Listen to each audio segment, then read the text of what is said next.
Seahawks rout 49ers in historic NFC playoff blowout. San Francisco's Super Bowl hopes end after a 41-6 defeat in Seattle, with injuries and turnovers fueling the Seahawks' first NFC Championship berth since 2014. The San Francisco 49ers' dreams of playing for a Super Bowl on their home turf were dashed in spectacular, and some would say shocking, fashion Saturday night at Lumen Field as the Seattle Seahawks stormed to a commanding 41-6 victory in the NFC Divisional Round. For the 49ers, this was more than just a loss. It was their worst playoff defeat in nearly 4 decades, hearkening back to the infamous 49-3 drubbing by the New York Giants in 1987. The Seahawks, meanwhile, punched their ticket to their first NFC Championship game since 2014, sending a clear message to the rest of the league. Seattle is back, and they're not messing around. The game's opening moments set the tone for what would become a nightmarish outing for San Francisco. Just 13 seconds in, Rashid Shaheed electrified the crowd of 68,579 by returning the opening kickoff 95 yards for a touchdown. It was an explosive start that put the 49ers in a hole they'd never climb out of. Nobody thought we would even be here, let alone thought we would win this game. 49ers veteran tackle Trent Williams reflected after the game, referencing the team's rash of injuries to stars like tight end George Kittle, linebacker Fred Warner, and defensive end Nick Bosa. At the end of the day, we playing with house money when you get to this point, playing with who we played with. Seattle's offense wasted little time capitalizing on the early momentum.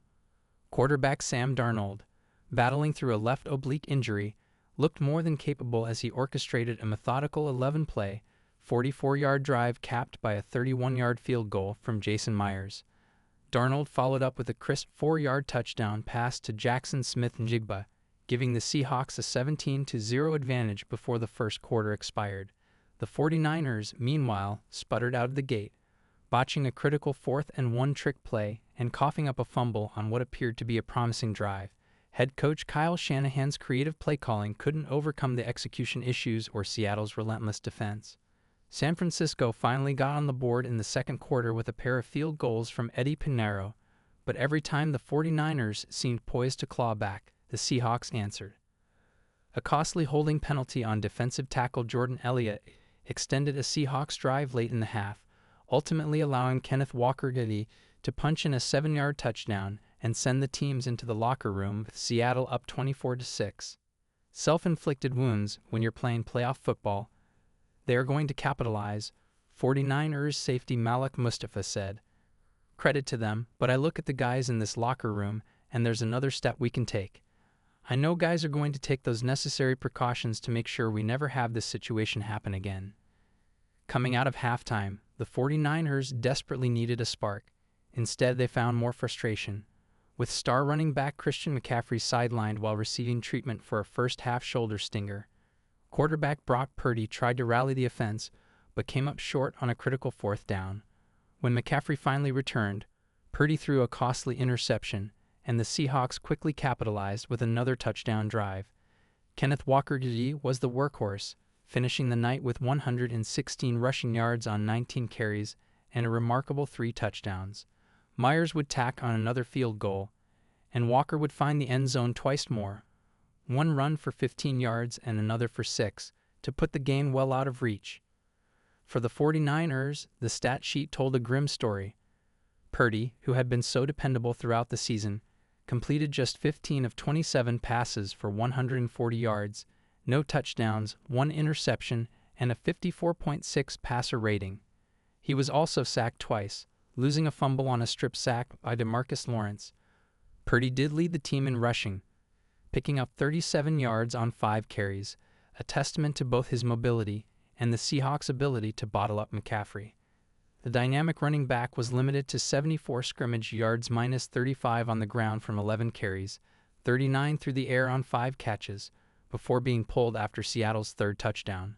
The 49ers managed just 236 total net yards, with 108 rushing and 128 passing, and converted only 6 of 12 third downs. They also lost 2 of 3 fumbles and were flagged 3 times for 36 yards. Seattle, by contrast, executed their game plan with ruthless efficiency. Darnold finished 12 of 17 for 124 yards and a touchdown, while the Seahawks' ground attack racked up 175 yards on 33 attempts. Walker's 3 scores were the exclamation point, but Shaheed's kickoff return and Smith-Njigba's touchdown catch provided the early fireworks that set the tone. The Seahawks outgained the 49ers, 281 to 236 in total net yards, and held the ball for just over 31 minutes. Seattle's defense, meanwhile, stifled the 49ers' playmakers and forced crucial turnovers at key moments. Injuries were a storyline all week and throughout the game for San Francisco.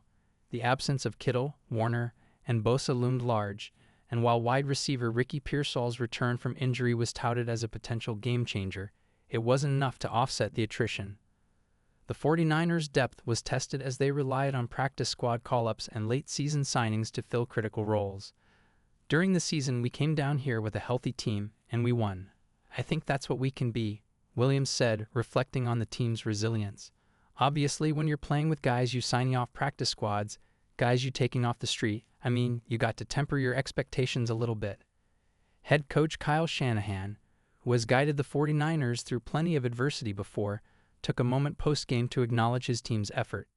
"I just thanked them for the whole season," Shanahan said, "how much they battled through everything. I know everyone in there was sick about tonight and the way that went in every facet, but I tried not to make it about tonight when I was in there, post-game with them." The loss means the 49ers' season is over, and the chance to play for a Super Bowl at Levi's Stadium, an opportunity that would have granted them home field advantage, slipped through their fingers. The Seahawks, meanwhile, will move on to face either the Detroit Lions or the Dallas Cowboys for a shot at Super Bowl LX. For San Francisco, it's a bitter pill to swallow after a season marked by resilience and flashes of brilliance. For Seattle, it's a triumphant return to the NFL's biggest stage after years of playoff frustration. The NFC West rivalry delivered drama, but this time, the Seahawks left no doubt about who would advance. As the 49ers regroup and reflect, the Seahawks are already looking ahead, hungry for more.